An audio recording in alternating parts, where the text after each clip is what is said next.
პაბუაჩემის მანქანაში მაქვს მთელი ბავშვობა გატარებული, ეს იყო პირველი მოსკვიჩი 400 ოპელ ჭიჭიკოს რო ეძახდნენ. ეს იყო ცნობილი ოპელის ფირმა ჩამოტანილი აქ საბჭოთა კავშირში ომის მერე და დაიწყეს მანქანების წარმოება და აი ეგ მახსოვს, ეგ შეგრძნებები, ეგ სუნი, ეგ ყველაფერი მახსოვს ძალიან კარგად და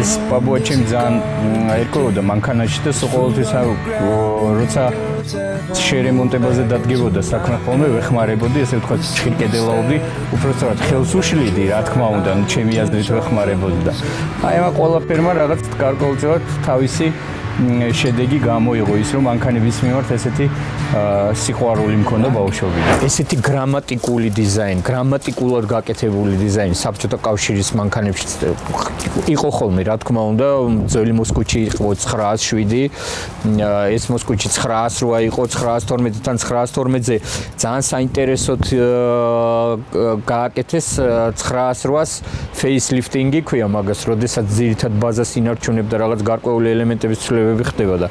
აი სწორედ ეს მაჭუტები იყო ძალიან ორიგინალურად ჩასმული, თან ეს უკანა ფრთების სტილისტიკა, რაც მაშინ იყო აქტუალური, ესეც ძალიან კარგად აქვთ გაკეთებული. ნუ მაშინ ახლა ფავორიტი მანქანა, რა თქმა უნდა, საბჭოთა მანქანები იყო, მანამ სანამ ვნახავდი პირველ უცხოურ მანქანას, ეგ იყო პირველი ჩემი უცხოური მანქანა, რაც ვნახე და რამაც ძალიან მაგრად გამაუცა, ეგ იყო დატსანი.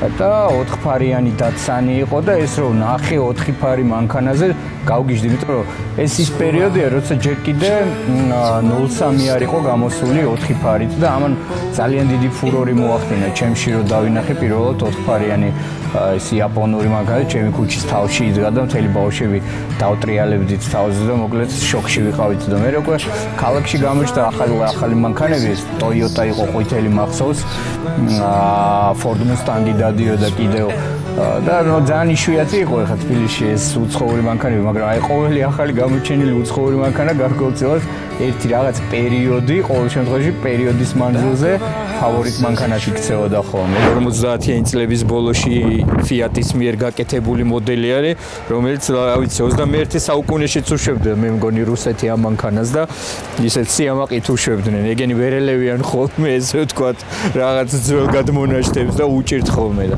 აქტიური, ენერგიული, რაღაც მოუსვენარი ჭირკედელა, ხშირ შემთხვევაში რაღაც მშობლებისთვის, ესე ვთქვათ, რაღაც პრობლემების შემქმნელიც ვიყავი, კი, რა თქმა უნდა. ზვიად ჩიკოლია ერთ-ერთი ყველაზე წარმატებული ქართველი სამრეწველო დიზაინერია. სამხატვრო აკადემიაში დიზაინის ფაკულტეტზე მიღებული ცოდნის შემდეგ მას პრაქტიკაში 20 წლიანი გამოცდილება აქვს. მონაწილეობდა საერთაშორისო ავტოშოუებში, მუშაობდა ქართულ ავიაკომპანიაში მთავარ დიზაინერად და ჩინეთში ამავე პროფესიით. ბავშვობიდან სვაი მანქანების მიმართ ჰქონდა რაღაც განსაკუთრებული სიყვარული, მაგრამ აი მანქანებთან ერთად კიდე იყო ავიაცია, რომელიც ესე ვთქვათ შეიძლება ითქვას, რომ twins მხდიდა, იმიტომ რომ გიждდებოდი თვითმფრინავებზე ასევე და ნუ საერთოდ თვითონ ტრანსპორტის თემა ჩემთვის ძალიან ესეთი საყვარელი თემა იყო და ეხლაც რჩება საყვარელი თემა და ვაგრძელებ აი ესე ვთქვათ ამ მიმართულებით ბავშვური ოცნებების ახდენას ნელ-ნელა ნაბიჯ-ნაბიჯ ვცდილობ. საკმაოდ ისეთი სასიამოვნო საფრენი აპარატია ეს თვითმფრინავი რა, ინტერიერშიც ესე ვთქვათ მინიმალური კომფორტის საშუალებაც გაჩნდა. ყოველთვის ქონდა რეალური ოცნებები და ვამბობდი, თუმცა ის რეალური ოცნებები სხვებისთვის არარეალურად იყო ხოლმე, ესე ვთქვათ, დანახული სხვების მხრიდან.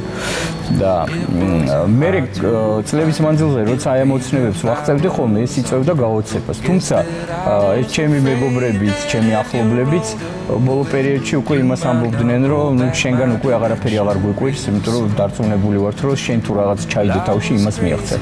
იყო ოცნებები, იყო ის რომ გამიკეთებინა ბუგატისთვის მანქანა, ის რომ ეტორე ბუგატის გვერდზე ყოფილიყო, ვთქვათ, ჩემი სახელი ყოველ შემთხვევაში სადღაც მაინც გაჟღერებულიყო შემდეგ.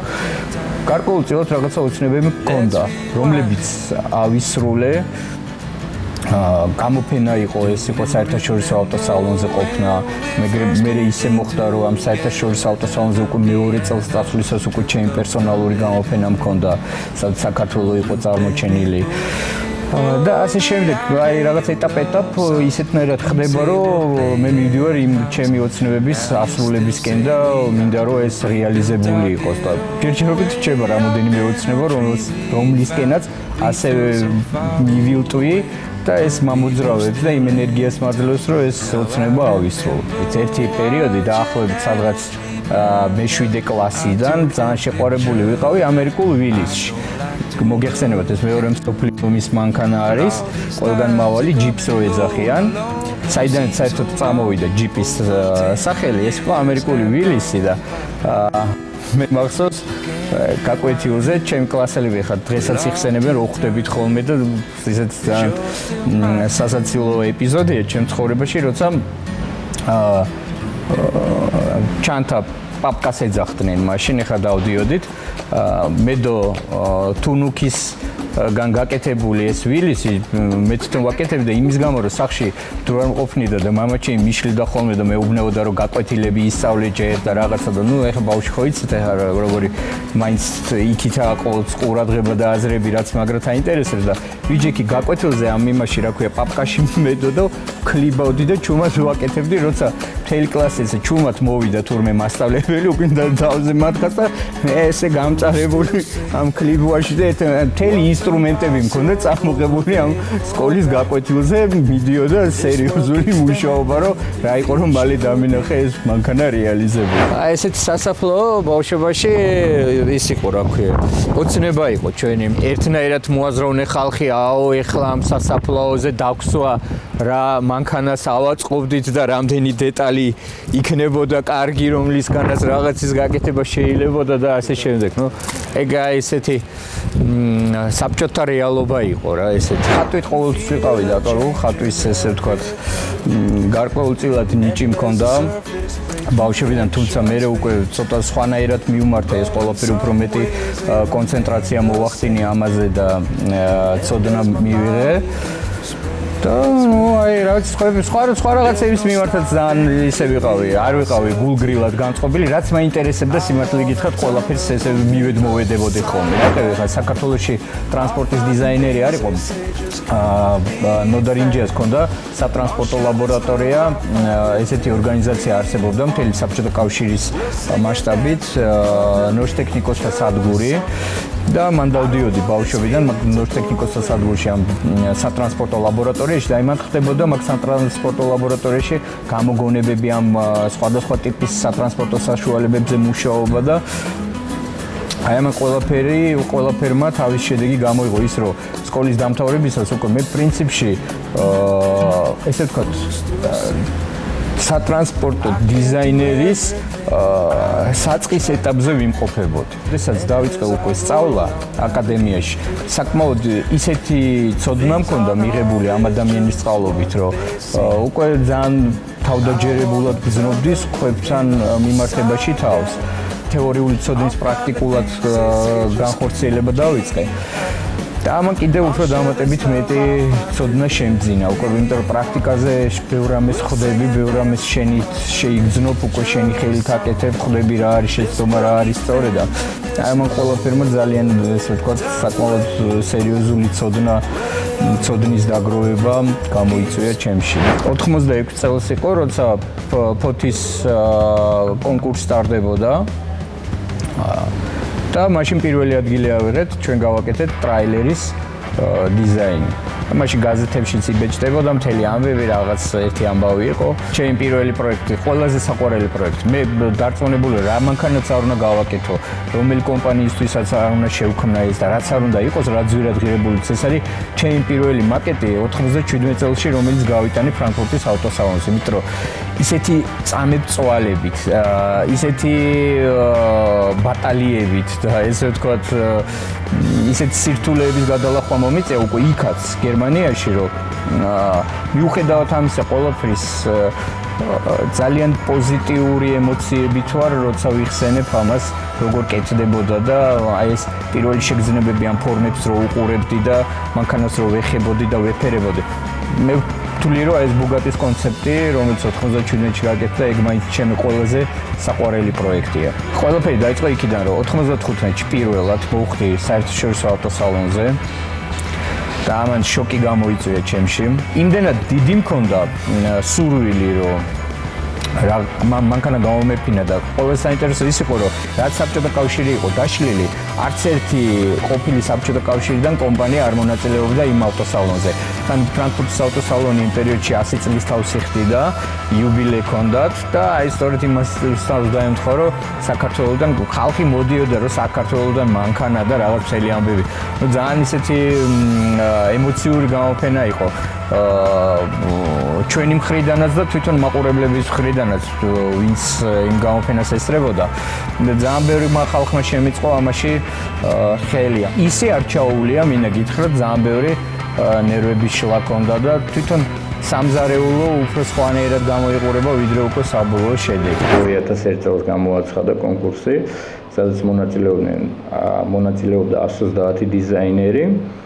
მეორე ტურში უკვე დარჩა 10 დიზაინერი და საბოლოო ჯამში გამოჯება მემხვდა წილად.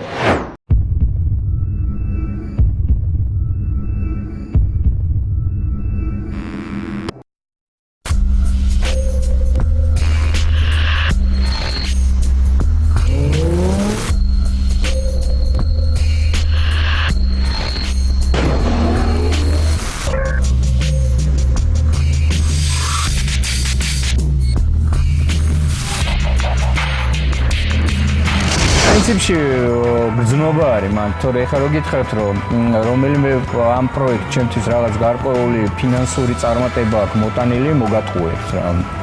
ისი არ არის როგორც გონიათ, ეხლა საქართველოში მე ვიცი, ეხლა რასაც ლაპარაკობენ როგორ და არანაირად კომერციულ ესე ვთქვა წარმატებებთან არ არის დაკავშირებული ხოლმე.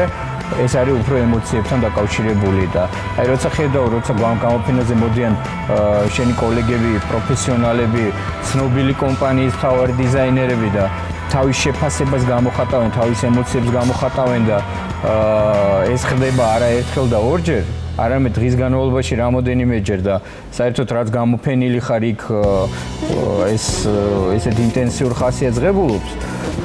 აი მე ხვდები უკვე და აი შენ კმაყოფილებას გრძნობ შენ თავში, რომ რამხელა რაღაც გააკეთე, რომ ესე იგი ტყუილა არ გიშრომია და ხალხს თუნდაც ერთი ადამიანი, რომელიც იქ მოვა და ესე ვთქვათ, სიხარულით უყურებს ამ მანქანას, კაი ემოციებით უყურებს ამ მანქანას, მე მგონი უკვე ღირს რომ რაღაცა გააკეთო იგივე იმ ერთი ადამიანის სიხარულისთვის. ფულით ვერ იყიდე და ყველაფერს ფული არ წყვეტავს, თუმცა ბევრ ამას წყვეტავს, მაგრამ აი ამას ამ გულწრფელ ემოციებს დარწმუნებული ვარ, რომ ფულით შეუძლებელი არის მაგის ყიდვა და ეს გულწრფელი ემოციები არის სწორედ რაც ამოძრავებს შემოქმედ ადამიანს იმისთვის, რომ მან შემდეგი პროექტები განახორციელოს. ზვიად ციკოლია ცნობილი 1997 წელს ფრანკფურტის ავტოშოუში მონაწილეობის შემდეგ გახდა. 100 წლის მანძილზე ავტოსალონზე პირველად საქართველოს სახელი დიზაინერის მიერ შექმნილი ბუგატის მოდელი წარსდგა. მისი ნამუშევრების წარმატებამ შემდეგი პროექტების და კონტრაქტების განხორციელება და 1000-მდე ცნობილი ბრენდის მოდელის შექმნა განაპირობა.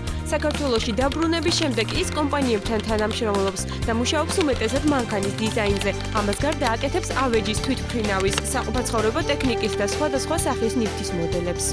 მე არ ვიზღუდები, თავს არ ვიზღუდავ, იმიტომ რომ მარტო მანქანა უნდა ვაკეთო, იქ თვითმფრინავი უნდა ვაკეთო, ან რაღაც ძალიან დიდი სიამოვნებით ასევე ვაკეთებ შეფუთვის დიზაინს, ბოთლების დიზაინს, ეტიკეტების დიზაინს და ჩემი პროექტები საკმაოდ დიდი პოპულარობით სარგებლობს. საერთოდ ჩემს მიერ შექმნილი პროდუქცია ათეულობით მილიონობით აღინიშნება დახლებზე გაყიდული პროდუქცია და დიდი წარმატებაც მოაქვს კომპანიებისთვის. ბევრი პროექტი არის შესული წლის საუკეთესო ნამუშევრებში, უცხოეთში, მსოფლიო 200 საუკეთესო ნამუშევარში და ასე შემდეგ. ანუ მე თავს არ ვიზღუდავ.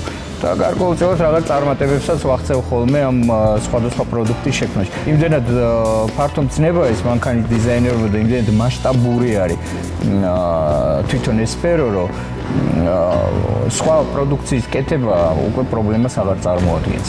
21 წელი ვარ ამ საქმით დაკავებული, თუმცა მანამდეც უკვე ჩართული ვიყავი, როგორც მოგიყევით იგივე ნორს ტექნიკოსთა სადგურში და რაღაც გარკვეული ეტაპები უკვე მქონა გავლილი, ის ეტაპები, რომელსაც სხვები გადიან 22-23 წლის ასაკში და ეგ ეტაპი მქონდა მე დაახლოებით 8-10 წლით ადრე უკვე გავლილი.